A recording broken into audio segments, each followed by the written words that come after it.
સ્પર્શ માત્ર રંગોનો નહોતો, એ સ્વીકારનો, અપનાવવાનો અને માનવતાનો હતો. એક ક્ષણે તો એવું લાગતું હતું કે અહીં કોઈ પોલીસ કે આશ્રમવાસી નથી, અહીં ફક્ત માણસ માણસને મળ્યો. મહુવામાં આ વર્ષે ધૂળેટી ફક્ત રંગ, ગુલાલ અને ઉજવણી પૂરતી સીમિત રહી નહોતી. એ દિવસે માનવતા, કરુણા અને સ્નેહનો જીવંત ઉત્સવ બની ગયો હતો.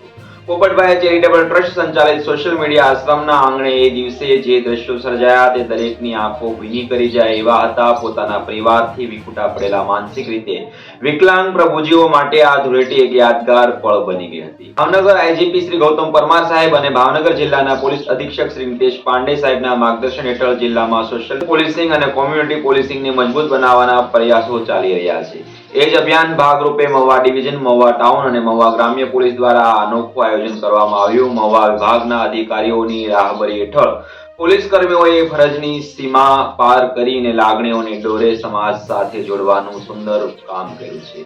ત્યારે ખાખી વર્દી પહેરેલા પોલીસ કર્મીઓ આશ્રમના આંગણે પ્રવેશ્યા ત્યારે પ્રભુજીઓના ચહેરા પર અજાણી ખુશી ઝળહળી ઉઠી હતી. રંગોની થાળીઓ તૈયાર હતી, પણ એ દિવસના સાચા રંગો તો લાગણીઓના હતા. કોઈ પ્રભુજી બાળક જેવી નિર્દોષ સ્મિત સાથે તાળી પાડી રહ્યા હતા, તો કોઈ પોલીસ કર્મીના ખંભા પર હાથ મૂકી પ્રેમથી ગાલે રંગ લગાવી રહ્યા હતા. ઘણા પ્રભુજીઓ માટે આ સ્પર્શ માત્ર રંગોનો નહોતો, એ સ્વીકારનો, અપનાવવાનો અને માનવતાનો હતો. એક ક્ષણે તો એવું લાગતું હતું કે અહીં કોઈ પોલીસ કે આશ્રમવાસી નથી, અહીં ફક્ત માણસ માણસને મળ્યો છે. વર્ષોથી પરિવારના સ્નેહથી વંચિત રહેલા આ પ્રભુજીઓ જ્યારે હસતા રમતા જોવા મળ્યા ત્યારે આસપાસના ઉભેલા દરેકના હૃદયમાં કરુણાની સાથે ગૌરવની લાગણીઓ પણ જાગી. એ દ્રશ્ય સમાજ માટે એક સંદેશા સમાન હતું કે સુરક્ષા આપનાર હાથ સ્નેહ આપતા હાથ પણ બની શકે છે. ઉજવણી માત્ર દિવસ પૂરતી મર્યાદિત રહી નહોતી. રાત્રે સમૂહ ભોજનનું આયોજન કરવામાં આવ્યું, જ્યારે પોલીસ અધિકારીઓ અને પ્રભુજીઓ એક જ પંગતમાં બેસીને ભોજન કરતા જોવા મળ્યા હતા.